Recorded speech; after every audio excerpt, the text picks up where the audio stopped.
ئەو بودجەی کە ساڵانە بۆمان تەرخانەکرێ بۆ بە شێوەیە کە پێی وترێ بابی تەشغیلی ئەم ساڵ 500 ملیۆن دینارمان بۆ تەرخان کراوە بۆ جێبەجێکردنی پرۆژە لەسەر بودجەی ئاسایی هەر لە بابی تەخسیسکردنەکەشا پێڵێن سیانە واتە ئەمە تەنا بۆ شتی بچووک و سیانی هەندێک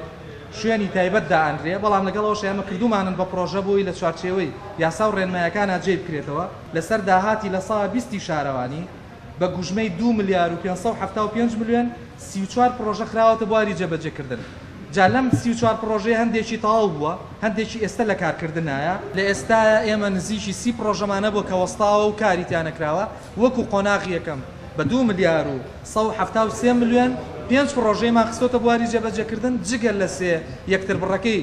یاخۆت تەقاتوعەکانی پردی کوبانی یەکتر بڕی دەباشان یەکتر بڕی مامۆستایە جێ ئەگەر ڕاستت بێ کراوە بێ 100 ملیاریشمان بنێ بۆ ئەم ساڵ پێمان کەمە 200 ملیاریشمان بنێ ئێمە تەندەر و دەرخستە و داخوازی و داواکاری هاوڵاتیمان لەبەردەسایە کە پێویستە جێبەجێ بکرێت بەڵام لە چاو من بەراوردەکەم کرد بە ساڵانی 2015 و 16